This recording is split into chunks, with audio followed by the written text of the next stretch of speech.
Hello and welcome back to another episode of Stu's Reviews. Those of you that are familiar with the channel will probably know that this isn't normally how Stu's Reviews looks. And the reason being is today we're going to take a look at something that I got sent in my last unboxing video. We're going to take a look at that. The LaserBeam Pro. The LaserBeam Pro C200 isn't your run-of-the-mill projector. It uses lasers instead of a conventional bulb, meaning the picture can be brighter and more vivid whilst consuming less power. These lasers can project an image up to 150 inches without needing to focus, and are stated to have a lifetime of 10,000 hours. It has an internal memory size of 8GB, but it can be expanded through the use of microSD, and features an internal battery that gives around 2 hours of usage on a single charge. What's really interesting is it runs a version of Android Lollipop on an unspecified quad-core processor with 1GB of RAM, making this projector much smarter than your average Joe. You might be surprised to find out that all of this runs in a package that's roughly the same size as an iPhone. Now you lot know that normally I don't review projectors. It's not something that I've ever really done. I have been sent a few and I have tried a few, but I've never thought that any were particularly good enough to show on the channel.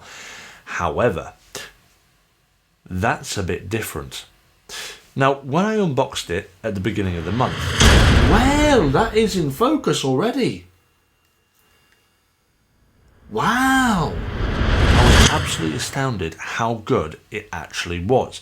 Now, I thought to myself, okay, well, I'll get it open and I'll use it for a week and we'll see how it goes. I'll watch a couple of films on it, maybe watch a TV series, and just see how well it works. And believe me, I've been very impressed so far. So I've decided to take you through my thoughts on the projector, and we're going to watch some stuff on the big screen today just to see what the quality is like. Now, bear in mind, this is going to be like a speaker review. It's really hard to show the true quality of something over a camera because, you know, recording, say, sound from a microphone, you'll never get the exact quality that the speaker gives. Just like recording an image projected onto a wall isn't going to give you the same quality as seeing it in real life. So bear that in mind when you're watching this review, but I'm going to do my best to take you through how good I think this thing is. But first, I need some popcorn. Decided to go for some sweet and salted because I'm a sadomasochist and I love creating chaos by mixing sweet and salted. I'd love to know if you like sweet, salted, or sweet and salted. So comment in the comment section below. Be interested to find out which one wins. Now, before we go on to anything else, what's really interesting is the fact that this runs Android. And it's not just a small version of Android either, it's a pretty comprehensive version of Android where you can download apps to it. Which means that theoretically, you don't even need to plug anything into it to start streaming stuff. So you could download things like Netflix, for example. However, my experience of doing that hasn't been the best. I found that sometimes it can crash when you download apps to it, and it can crash sometimes when you're streaming content. Not all the time, it's very, very rare, but it has happened. So the software may be not the best in the world. However, I've had the most success when using devices plugged into it, and also when storing films directly on it like I'm going to do now. So that you're aware, at the moment this screen it's projecting is about 145 centimeters, which makes it about 57 inches across. And that makes it a total screen size of diagonally a 64-inch display. Now, the projector is only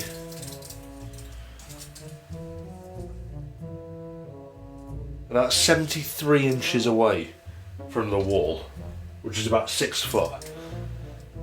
So it does project a very large image over a very short distance. I've stored a couple of things directly on it so we can just play them and start having a look at, let's say, the picture quality first of all.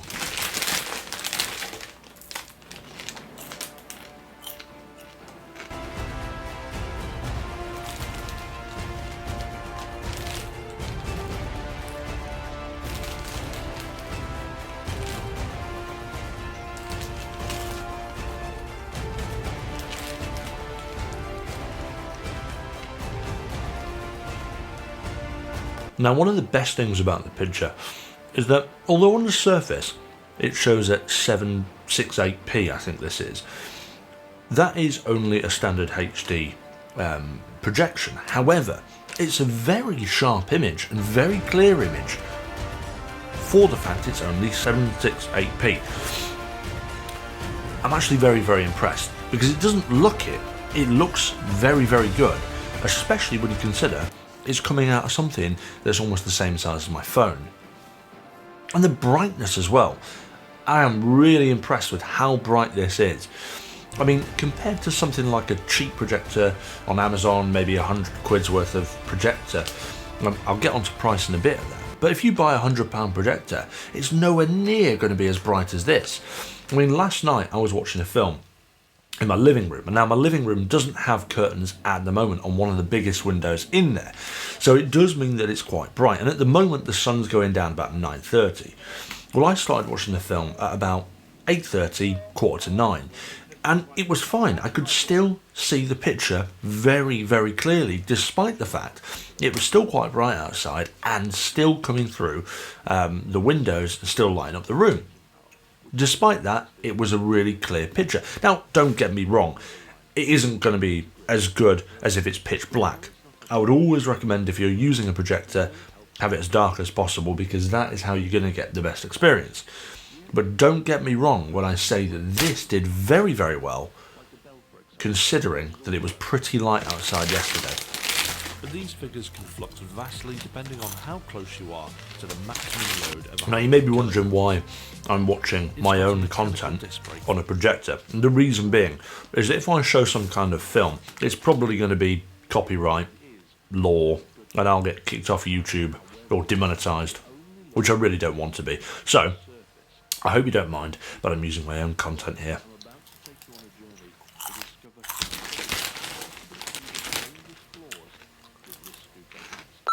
So, the picture is phenomenal. And I might also add that last night I was projecting from one side of the room to the other, and it was filling the entire living room wall, which was about 4 meters wide. So,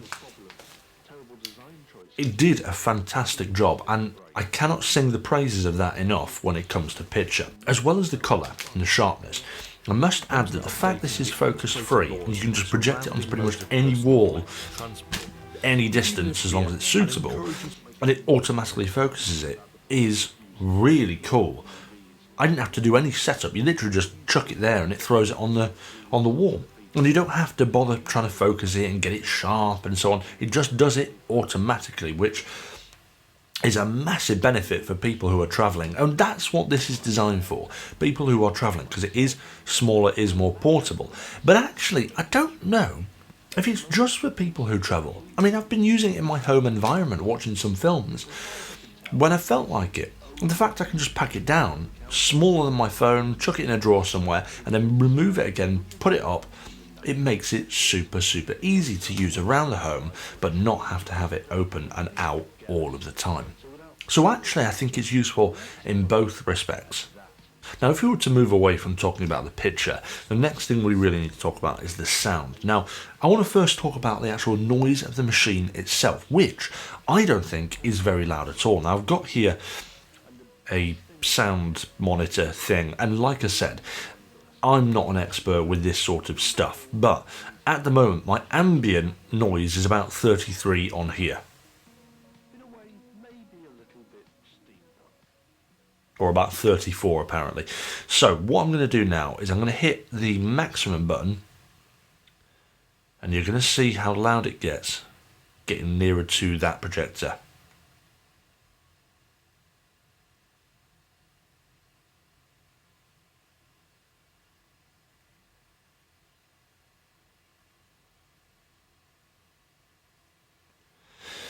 So putting it right next to it takes it up to 40. So 6 decibels, and I've gone right next to the projector. Normally with projectors, they're pretty loud. This one is very, very silent because it's very, very small. Now there is a bit of a criticism here though. It is quite a small projector, so the fact that it's quite quiet means that it also has a very small fan. Now when I come to sort of put it away later, or for example the past couple of nights when I've been watching films, when I've come to put it away after about 2.5 hours of using it, it has been very, very, very, very, very hot indeed. Not unbearable to touch, but certainly very hot, and you wouldn't want to put it in a drawer straight away in case it melts something. That's not a terrible thing, but it does make me concerned about the longevity of it. I don't know how long it will last, because it does have an internal battery, so getting that hot, is it good for the battery long term? I don't know. Am I supposed to use this for a 2.5 hour Avengers marathon? I don't know. But it's working fine and doesn't seem to have broken. It's just something that maybe I'd be a bit concerned of in the long run. But I'll only know that by using this constantly for the next 6 months. And I can't do that for every single review. So this is obviously a review after just 1 week, and it's absolutely fine. Now, moving on to the actual sound of the device itself, the sound it outputs. It does have a speaker in it, but it's absolutely useless. Absolutely naff. You can't hear it at all. If I turn that up maximum, I can guarantee that probably wouldn't even pick it up, so I'm not even going to bother. But it does allow you to either plug in some headphones, or what I like, stream Bluetooth, which means that what I can do is use something like this, which is the Xiaomi TV soundbar that has Bluetooth, and I can plug it in over there by the wall and then Bluetooth the audio directly to this and have really loud audio. And one thing I would say is sometimes when doing that you might notice a bit of audio lag in between sort of scenes and the sound. I didn't at all. Every single time I've used it, the audio has been snappy, bang on, and timed with what I'm watching every single time. So it's been very, very good from that respect. Now, like I said earlier, the software is really interesting because it is almost a smaller version of Android. It even lets you plug in things like this, which is a mouse, which I find quite cool, but not necessarily that important.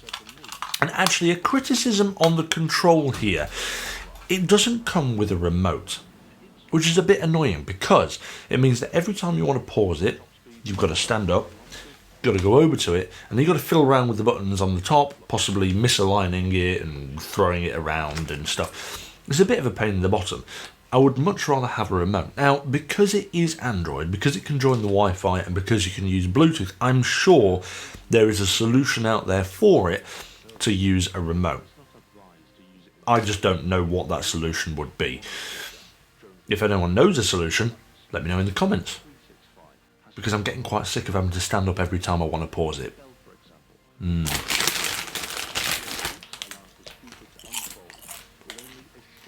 Let's take a deep dive into the software and have a look at how it operates. This is the OS that you're met with, and it's pretty straightforward kind of hub they've designed here.